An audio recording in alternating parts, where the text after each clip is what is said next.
Welcome to Sleeping with the Stars, where history's most fascinating lives unfold in the gentle embrace of night.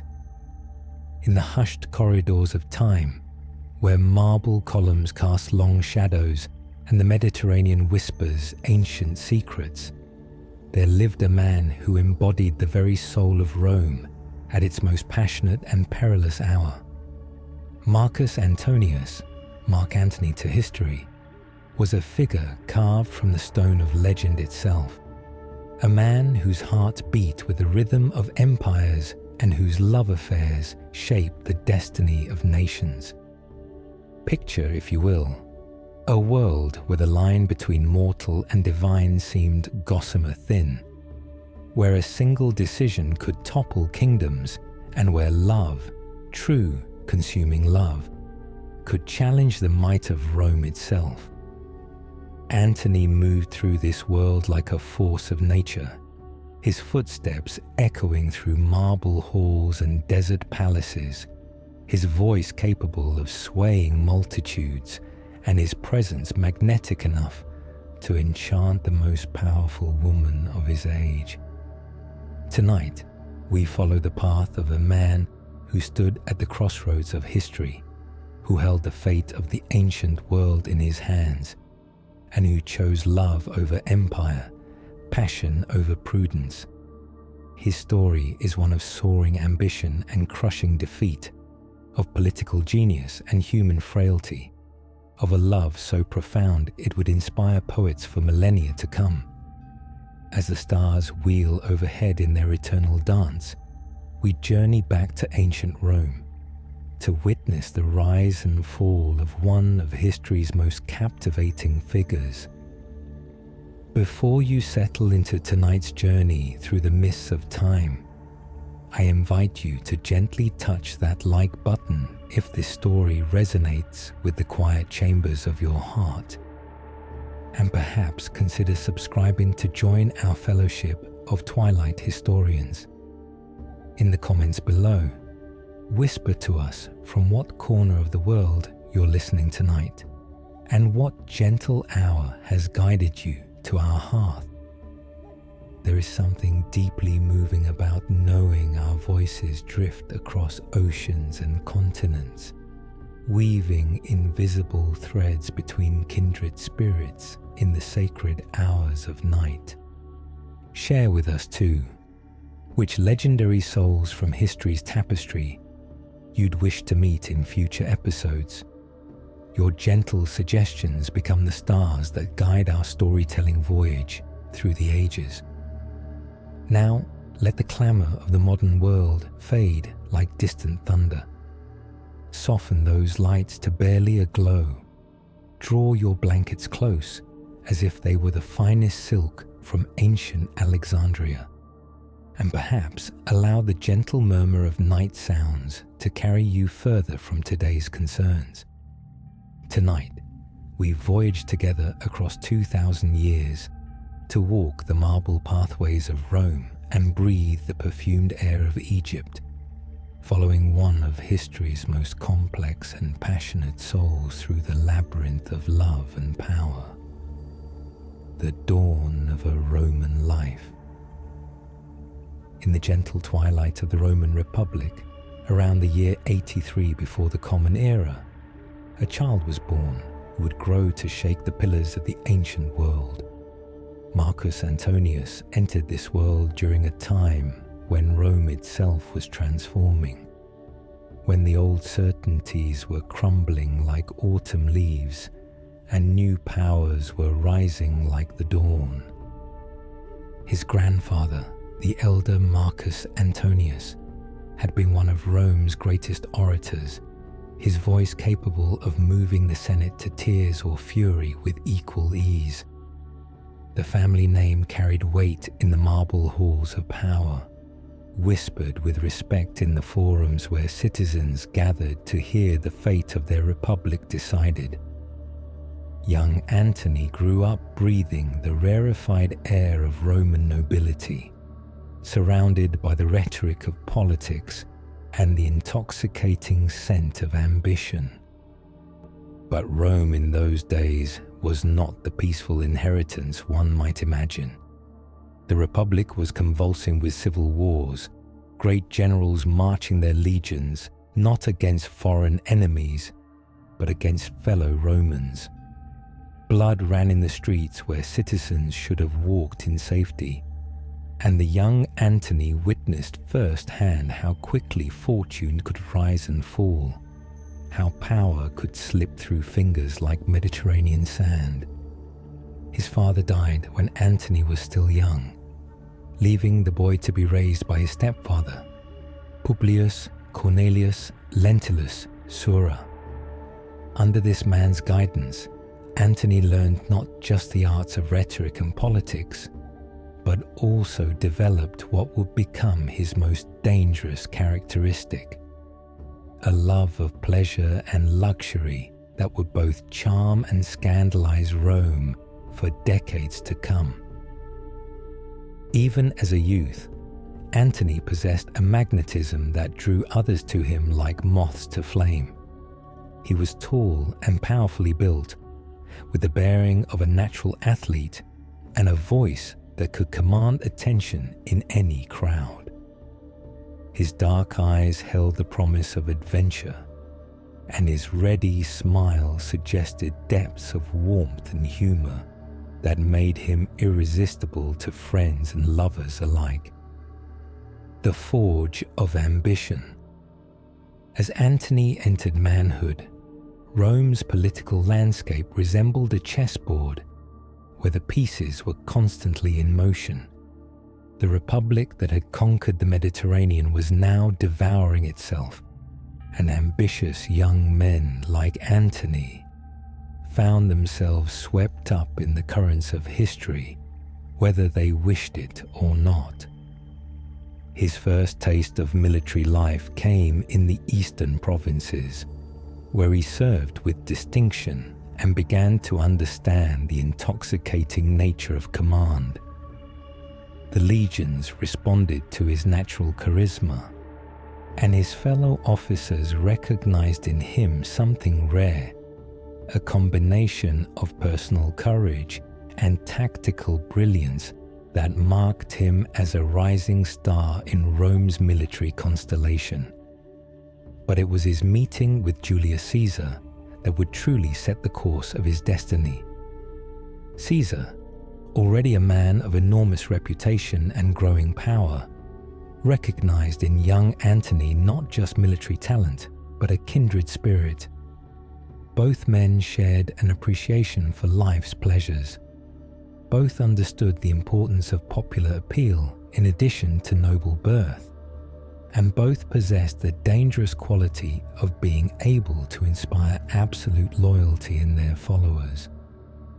When Caesar embarked on his legendary conquest of Gaul, Antony was among the trusted lieutenants who accompanied him into those misty northern lands where Celtic warriors painted their faces blue and druids performed ancient rites in sacred groves. For nearly a decade, Antony learned the arts of war at the side of history's greatest general, watching as Caesar transformed from ambitious politician into something approaching a living god. The Gallic campaigns were Antony's university and Caesar his professor. He learned how to read the ground before a battle, how to position cavalry for maximum effect, how to inspire men to fight beyond their natural limits. He witnessed the siege of Alesia, where Caesar's tactical genius trapped the great Celtic chieftain Vercingetorix like a bird in a cage. He marched through forests where Roman feet had never trod and helped plant Roman eagles on shores where Roman voices had never been heard. More importantly, perhaps, he learned how to read Caesar himself, the man behind the legend. He saw Caesar's moments of doubt, his careful calculations before each risky maneuver, his genuine care for his soldiers' welfare. This intimate knowledge would prove invaluable in the years to come, when Antony would find himself cast as Caesar's heir and defender. The Ides and their aftermath. The gentle Mediterranean spring of 44 BCE began like any other, but it would end with the Roman world forever changed. Caesar had returned from Gaul crowned with victory and laden with gold, but his very success had made him enemies among those who feared his growing power. The Senate, that ancient body of Roman nobles, whispered in shadowed corners about the death of the Republic and the birth of tyranny. Antony, now Caesar's most trusted lieutenant and his colleague in the consulship, watched these developments with growing unease. He possessed the kind of intuitive understanding of crowd dynamics that allowed him to sense danger like an animal senses a storm. The very air in Rome seemed charged with tension, and Antony found himself constantly alert, like a wolf protecting his pack leader. On that fateful morning of March 15th, Antony was supposed to accompany Caesar to the Senate meeting. But fate, or perhaps careful planning by Caesar's enemies, intervened.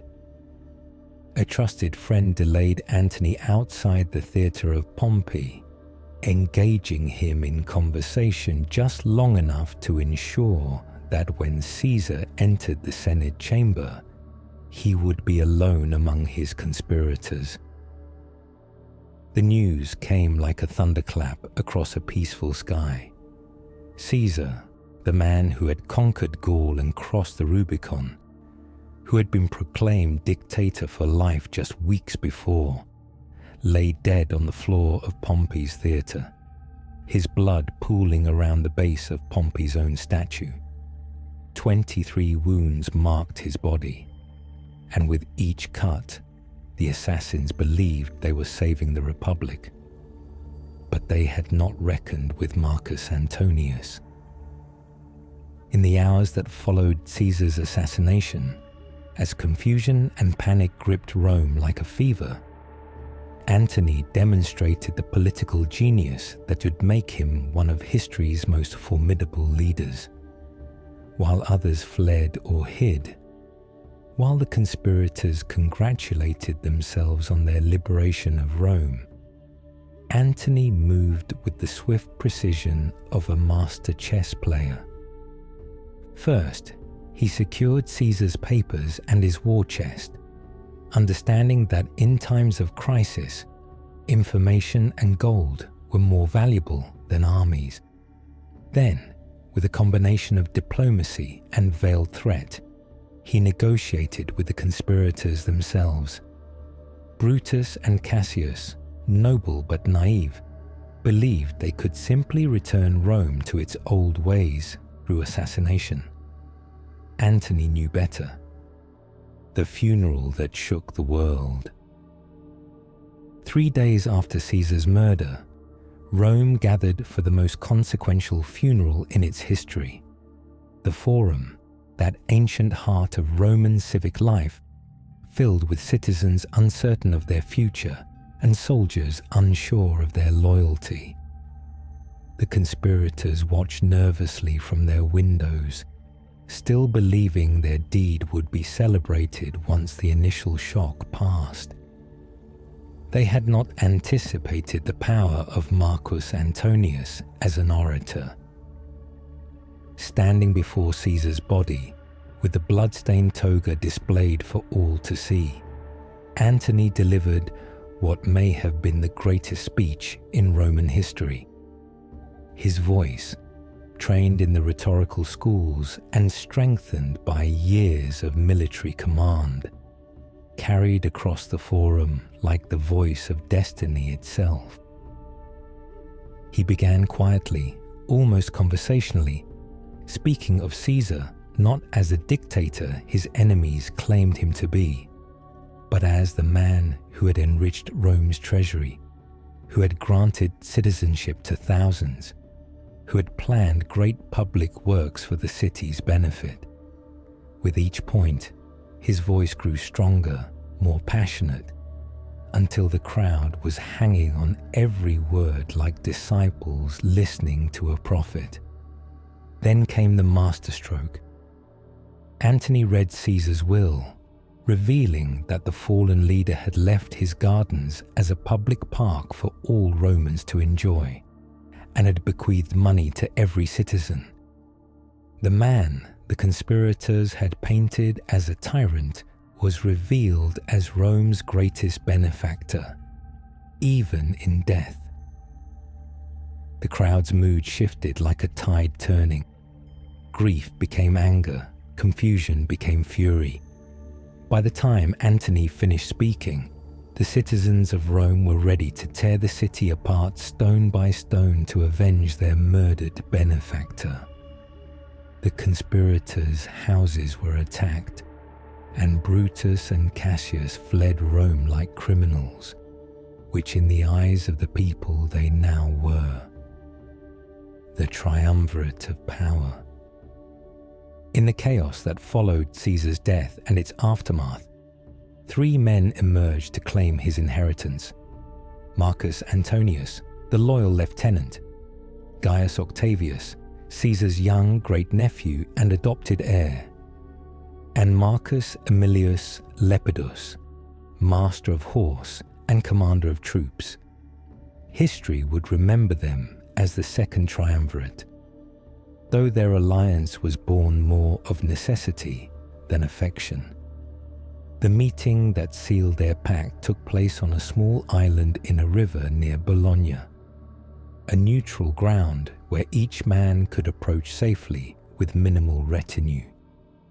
For 2 days, they negotiated the future of the Roman world like merchants haggling over goods in a marketplace, though the stakes were infinitely higher.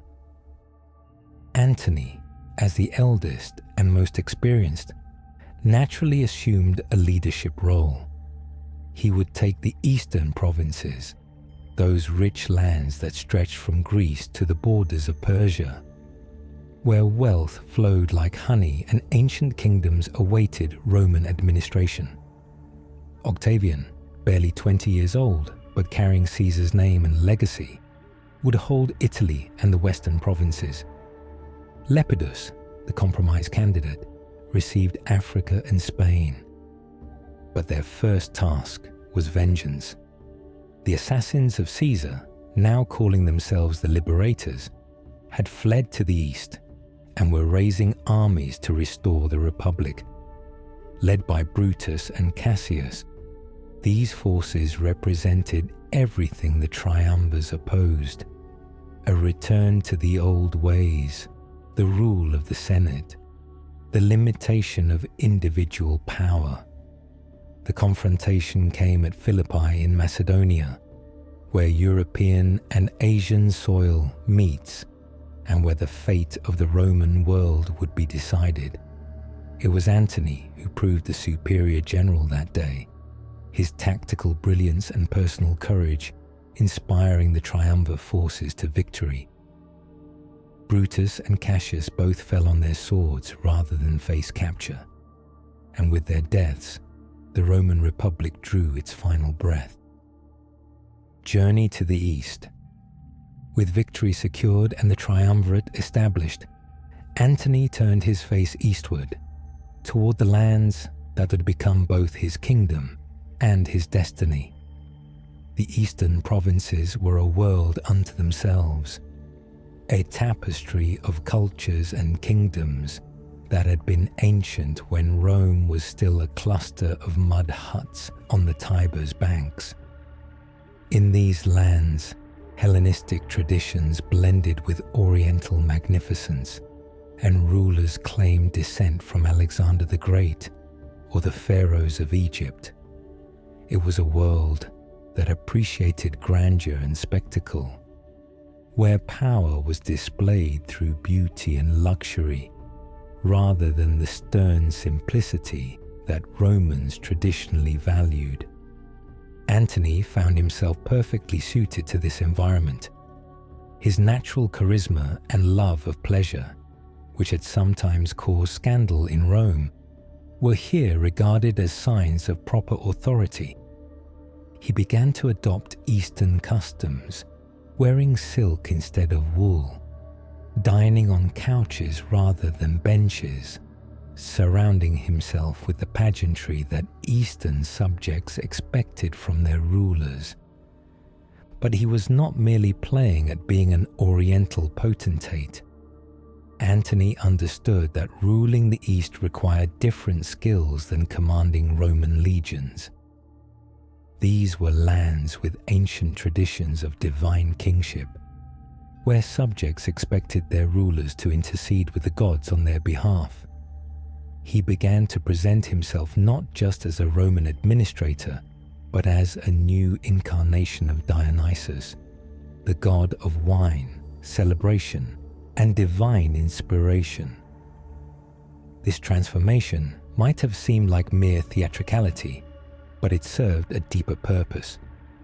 By adopting the religious and cultural symbols that Eastern peoples understood, Antony was creating a new form of Roman rule, one that could unite the diverse populations of the Eastern Mediterranean under a single banner, while respecting their individual traditions. The Queen of the Nile. It was in this context that Antony first encountered Cleopatra VII, Queen of Egypt and the last of the Ptolemaic pharaohs. Their meeting, which would become the stuff of legend, was orchestrated with all the theatrical flair that both possessed in abundance. Cleopatra arrived at Tarsus, where Antony held court, not as a supplicant seeking Roman favor, but as a goddess claiming her rightful place beside a god. Her barge, covered in gold and purple silk, floated down the river Cydnus like something from a dream. She herself was arrayed as Aphrodite, goddess of love, while her attendants were dressed as nymphs, and her rowers kept time to music that drifted across the water like an enchantment. The meeting that followed was as much political negotiation as romantic encounter. Both Antony and Cleopatra were rulers in their own right. Both understood the game of power, and both recognized in the other a worthy partner for the challenges that lay ahead. Cleopatra was not the legendary beauty that later poets would claim. Contemporary accounts suggest she was attractive, but not extraordinarily so. Her true power lay in her intelligence, her wit, and her ability to make any man feel as if he were the most fascinating person in the world when she turned her attention upon him. She spoke 9 languages fluently, was trained in mathematics and philosophy, and possessed a voice that could charm the moon from the sky. For Antony, meeting Cleopatra was like discovering a missing piece of himself. Here was someone who understood power as he did, who appreciated luxury and beauty not as mere indulgence, but as the proper expression of authority. She was also one of the wealthiest rulers in the Mediterranean world, controlling Egypt's grain supplies and the trade routes that brought silk from China and spices from India. Their alliance began as politics, but soon deepened into something more profound. In Cleopatra, Antony found not just a lover, but an intellectual equal, someone who could match his grand visions with her own dreams of restored Ptolemaic greatness. Together, they began to envision a new form of Mediterranean empire, one that would blend the best of Roman organization with the ancient wisdom and wealth of the East. Life in Alexandria. Alexandria, the pearl of the Mediterranean, became Antony's second capital and the stage for a love affair that would captivate the ancient world. The city that Alexander had founded and the Ptolemies had adorned was a wonder unto itself. home to the great library, the towering lighthouse, and the tomb of Alexander the Great himself. Here, in palace halls decorated with mosaics that seem to glow with inner fire, Antony and Cleopatra created a court that blended Roman power with Egyptian mystique. Their daily life was a carefully orchestrated performance of divine authority, designed to reinforce their claim to rule, not just as mortals, but as living gods. The couple founded what they called the Inimitable Livers, a society dedicated to the pursuit of pleasure and luxury beyond ordinary human comprehension. Their banquets were legendary, featuring delicacies imported from the ends of the earth and entertainments that dazzled even sophisticated Alexandrian society. Cleopatra was said to dissolve pearls worth fortunes in wine just to demonstrate her wealth, while Antony would distribute provinces as casually as other men gave gifts of gold. But beneath the surface, pleasure lay serious political purpose. Through their displays of wealth and power, Antony and Cleopatra were asserting their right to rule over the diverse populations of the Eastern Mediterranean. Their court became a magnet for scholars, artists, and nobles from across the known world, all drawn by the promise of participating in something greater than ordinary politics. During these Alexandria years, Cleopatra bore Antony 3 children, the twins Alexander Helios and Cleopatra Selene, named for the sun and moon, and later young Ptolemy Philadelphus. These children were not merely the products of royal love, but living symbols of the new dynasty that Antony and Cleopatra hoped to establish. A dynasty that would unite the traditions of Rome and Egypt in a single ruling house. Antony also formally married Cleopatra according to Egyptian custom, though this marriage was not recognized in Roman law. To Romans, this was simply another example of Antony's dangerous adoption of foreign customs. To the people of Egypt and the eastern provinces, it was confirmation that their rulers were truly committed to their welfare rather than merely exploiting their resources for Rome's benefit. The donations of Alexandria. As the years passed and Antony's position in the east solidified, the inevitable tensions with his fellow triumvir Octavian began to surface. What had begun as a practical division of the Roman world was evolving into something more permanent and more dangerous: the creation of separate power bases that could no longer coexist peacefully. The breaking point came with what history remembers as the donations of Alexandria, a ceremony that would provide Octavian with the propaganda weapon he needed to turn Roman opinion against Antony forever. In the great gymnasium of Alexandria, before an audience that included diplomats from across the Eastern Mediterranean, Antony and Cleopatra staged a spectacular display of their power and their vision for the future. Cleopatra appeared as Isis, the great mother goddess of Egypt, while Antony presented himself as Dionysus, bringing divine blessing to the assembled multitude. But the ceremony's true purpose was political rather than religious. Antony formally granted vast territories to Cleopatra and their children, creating a new configuration of power in the East. Cleopatra was confirmed as Queen of Egypt and Cyprus, while their son Caesarion, whom Cleopatra claimed was the child of Julius Caesar, was proclaimed King of Kings. The twins Alexander Helios and Cleopatra Selene received Armenia and Media, while young Ptolemy received Syria and Cilicia. To Antony and Cleopatra, this was merely a reorganization of administrative boundaries designed to create more effective governance of the eastern provinces.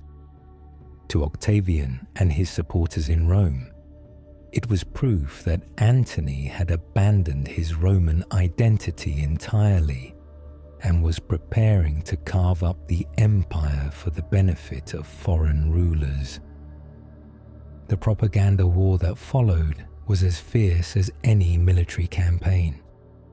Octavian's agents spread stories throughout Rome about Antony's supposed degeneration into an Oriental despot, claiming that he spent his days in drunken revelry while neglecting his duties to the Roman people. They whispered that Cleopatra had enchanted him with Egyptian magic, that she planned to rule Rome from Alexandria, and that the ancient traditions of the Republic would be replaced by the alien customs of the pharaohs. The gathering storm. As relations between Antony and Octavian deteriorated beyond repair, both men began preparing for the war that now seemed inevitable. It would be a conflict that would determine not just who ruled Rome, but what kind of empire Rome would become. A traditional republic dominated by Italian aristocrats, or a cosmopolitan monarchy embracing the diversity of the Mediterranean world.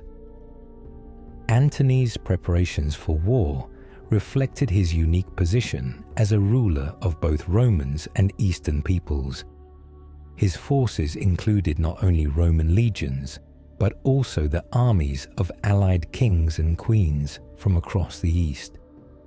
Egyptian ships commanded by Cleopatra herself would fight alongside Roman galleys, while Armenian cavalry would charge beside Italian infantry. This diversity was both Antony's greatest strength and his most serious weakness.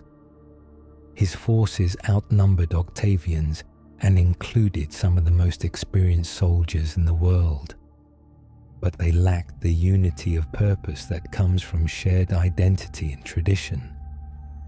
Roman soldiers fighting for Antony had to reconcile their loyalty to him with their unease about serving alongside foreigners and fighting against fellow Romans.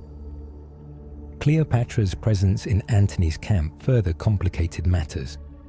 Her political acumen and Egypt's wealth were essential to Antony's cause, but her visibility allowed Octavian to portray the coming conflict not as a civil war between Romans, but as a foreign invasion led by an Oriental queen bent on destroying Roman civilization. The couple spent the months before the final confrontation traveling throughout the eastern provinces, rallying support and gathering resources.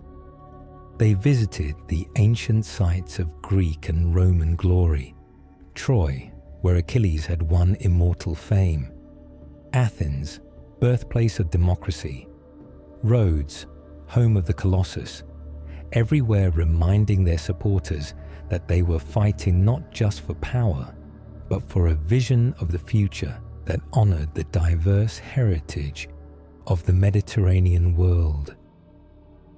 Actium, the battle that changed history. The final confrontation came in the autumn of 31 BCE in the waters of Actium, a promontory on the western coast of Greece. Here, where the Ionian Sea meets the Ambracian Gulf, the fate of the ancient world would be decided by the clash of fleets and the courage of men whose names have echoed through the centuries. Antony's strategy was sound in principle. He would use his superior numbers and the skill of Cleopatra's Egyptian fleet to break Octavian's naval forces, then land his army and crush his rival's smaller legions. The Egyptian ships were larger and more heavily armed than Octavian's vessels, and their crews had the advantage of fighting in familiar Mediterranean waters. But battles are won not just by numbers and equipment, but by the intangible factors of morale and unity of purpose. As the two fleets maneuvered for position in the early morning hours of September 2nd, it became clear that Antony's forces lacked the cohesion that had made Roman arms invincible for centuries. The battle began promisingly enough for Antony. His larger ships pressed forward against Octavian's line, their bronze rams seeking to smash the hulls of their opponents, while marines fought desperately on the decks, slippery with spray and blood. For a time, it seemed as if superior numbers might carry the day. But then came the moment that would haunt Antony for the rest of his days.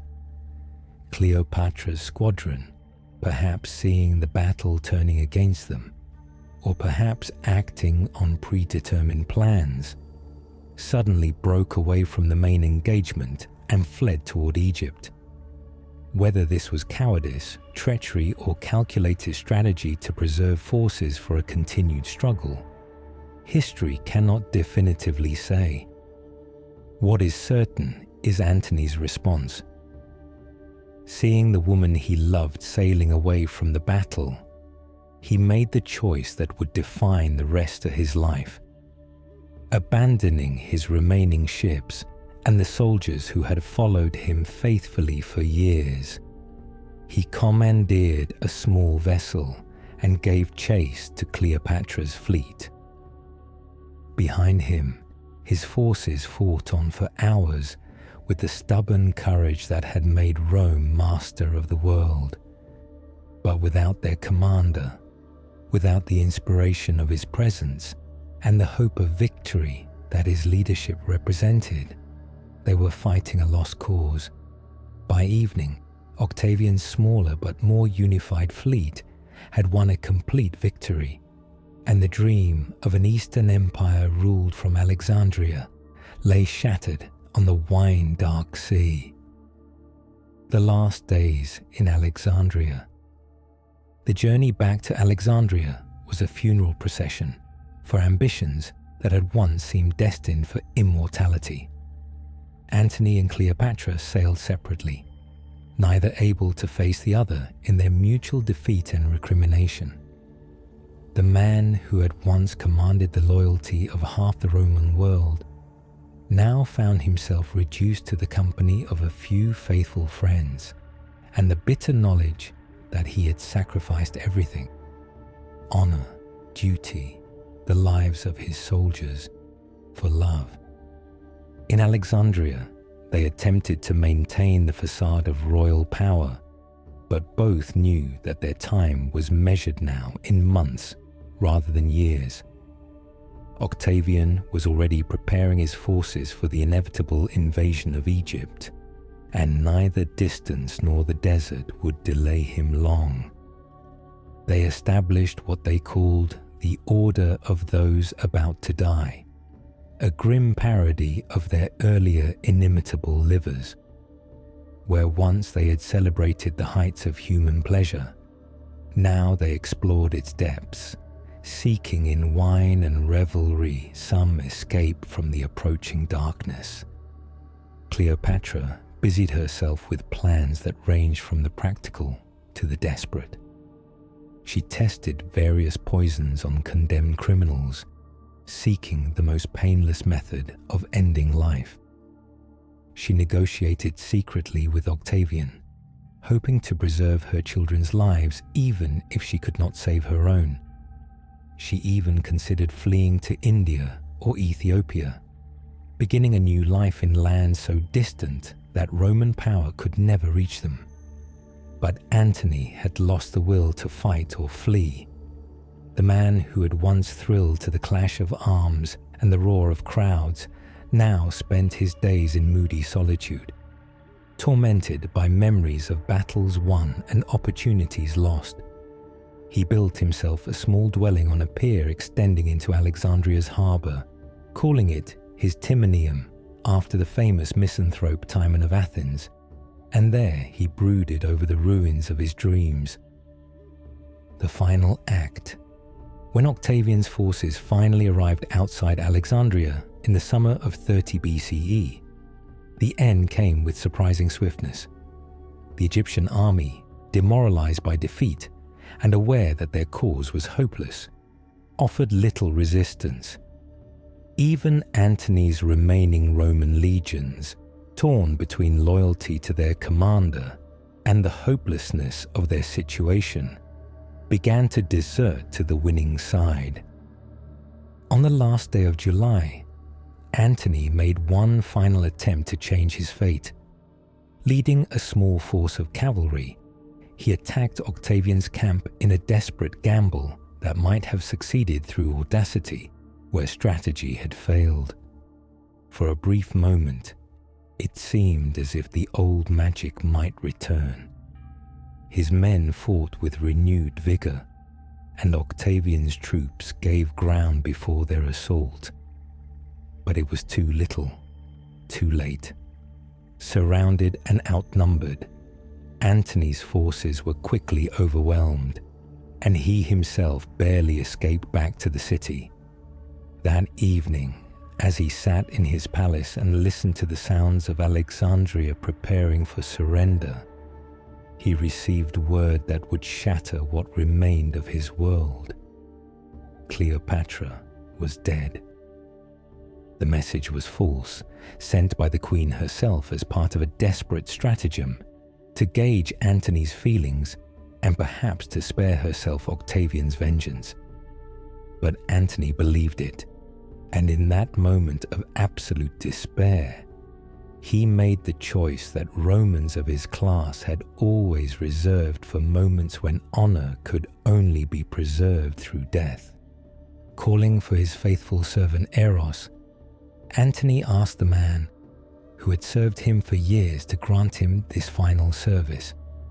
But Eros, rather than strike down his beloved master, turned the sword upon himself, preferring to die rather than be the instrument of Antony's end. Alone now except for his grief, Antony took up the sword himself. But even in this final act, fortune abandoned him. The wound, though mortal, did not bring immediate death, and he lay bleeding as messengers arrived with the truth. Cleopatra lived and was calling for him. Love's last victory. Cleopatra had taken refuge in her tomb, a magnificent monument she had prepared for her eventual death, but which now served as her final fortress. When word reached her of Antony's condition, she ordered her servants to bring him to her, though she dared not leave the tomb's safety for fear of falling into Octavian's hands. The scene that followed has inspired artists and poets for 2,000 years. Using ropes and pulleys, Cleopatra's servants hauled the dying Antony up the side of the tomb to a window where the queen waited.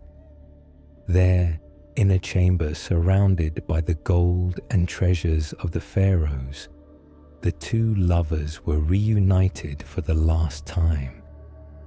Antony died in Cleopatra's arms as the sun set over Alexandria, his last words reportedly a plea that she remember him not as a failure, but as a man who had once been great. With his death, the last hope of resistance to Octavian's power died as well, and the Roman Republic, which had been gasping its final breaths since Caesar's assassination, finally expired. Cleopatra survived her lover by just a few days. When Octavian arrived to claim his prize, he found only an empty throne and a dead queen, her body unmarked by violence, but her spirit fled to whatever realm awaits those who dare to love beyond the bounds of prudence. The asp that legend claims killed her was never found, But the image of Egypt's last pharaoh dying by the bite of the sacred serpent that adorned her crown has proved more enduring than any historical truth. The weight of legacy. With Antony's death, an era ended. The man who had been Caesar's right hand, who had commanded the loyalty of legions and the love of the world's most powerful woman, passed into the realm of memory and legend. His body was entombed beside Cleopatra's in Alexandria, their final resting place a symbol of the love that had defied empires and the ambitions that had reshaped the ancient world. Octavian, soon to become Augustus, the first Roman emperor, proved himself as skilled at managing memory as he had been at winning battles. The official histories that emerged in the following decades portrayed Antony as a noble Roman, led astray by foreign enchantment, a cautionary tale about the dangers of abandoning traditional values for exotic pleasures. But beneath the propaganda lay a more complex truth. Antony had represented an alternative vision of what Rome might become, not merely the master of the Mediterranean, but its unifying force, a power that could embrace diversity rather than suppress it, that could blend the best of all cultures into something greater than any single tradition. His children with Cleopatra survived their parents' fall. Alexander Helios and Ptolemy Philadelphus vanished from history, their fates unknown. But Cleopatra Selene was raised in Augustus's household and eventually became Queen of Mauritania, carrying forward in her own reign the cosmopolitan ideals that her parents had died defending. Conclusion and sleep transition. And so we come to the end of our journey through the life of Marcus Antonius, following the thread of his story from the marble halls of Republican Rome to the scented gardens of Alexandria, from the battlefields of Philippi to the quiet chamber where he breathed his last in the arms of the woman he loved more than empire itself. His life reminds us that history is shaped not merely by grand strategies and political calculations, but by the eternal human experiences of love and loss, ambition and sacrifice, the choices we make when faced with the fundamental question of what we value most. Antony chose love over power, passion over prudence, and though this choice led to his downfall, it also secured his immortality in ways that mere political success never could. Tonight, as you drift towards sleep, perhaps you might reflect on the timeless nature of the forces that shaped Antony's destiny. Across the centuries, the Mediterranean still glitters under the same moon that witnessed his triumph and his tragedy. The stars that shone on Alexandria in its glory continue their eternal dance, indifferent to the rise and fall of empires, but forever constant in their beauty. Let your thoughts drift now like vessels on that ancient sea, carrying you away from the concerns of the present moment toward the peaceful shores of rest.